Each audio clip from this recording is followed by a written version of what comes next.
The gentlelady from Michigan for 5 minutes. Thank you, Mr. Chairman, and thank you both for being here.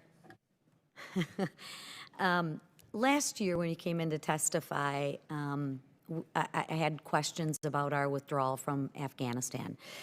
Specifically, when you came and testified before this committee after the withdrawal from Afghanistan, you made it clear that we would continue to have significant over-the-horizon ISR assets to continue to monitor Afghanistan.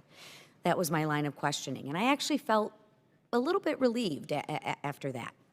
In fact, General Milley, you stated in July 21st at a press conference, and I quote, "We maintain an agile, over-the-horizon counterterrorism capability that is set up and effective now to detect and address any terrorism threat to the United States."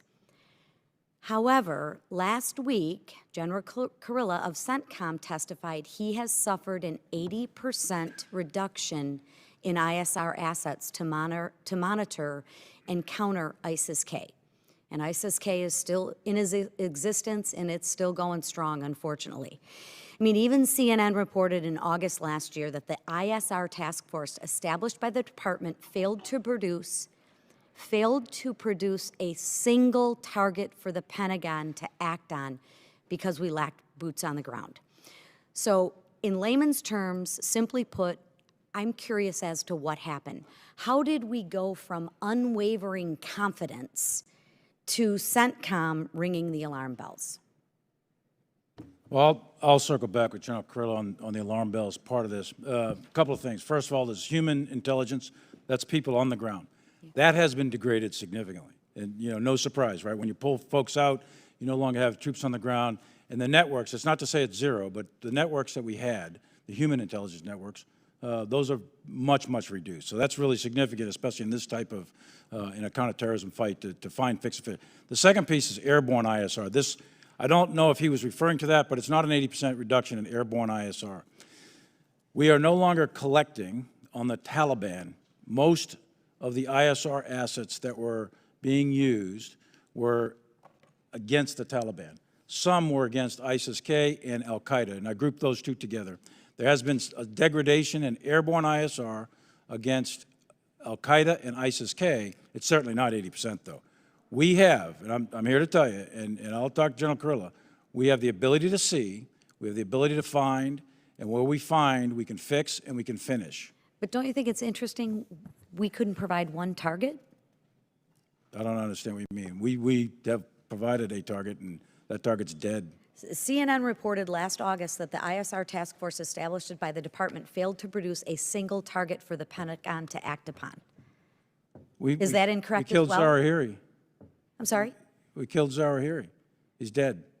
That didn't happen by magic. So the report was incorrect by CNN?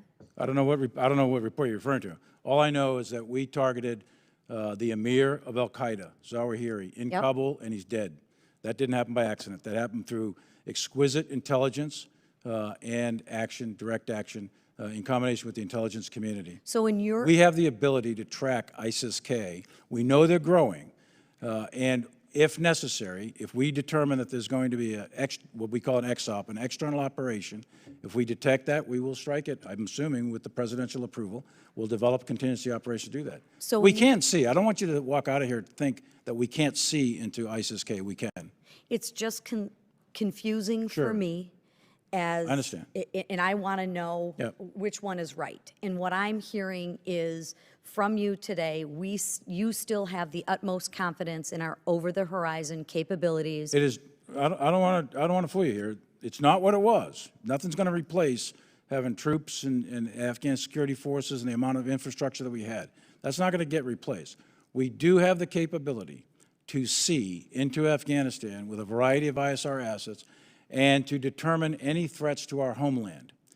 If we pick those up, we have the ability to strike at great distance. I'm very confident. Is your confidence level, in my limited time, and I appreciate it, is your confidence level at the same when it was last year when you testified before, or is it reduced?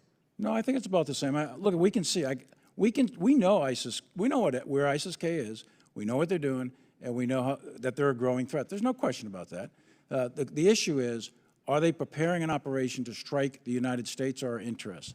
If yes, then we'll do whatever is appropriate. Gentleman's time's expired. Chair, I recognize the gentleman from I'll get back. Mr. Thanks for watching, everybody. Make sure to hit that subscribe button. Turn on your notifications so every time I put out a video, you can know about it. It'll come up in your feed. Hit that like button if you liked it. And be positive. Peace.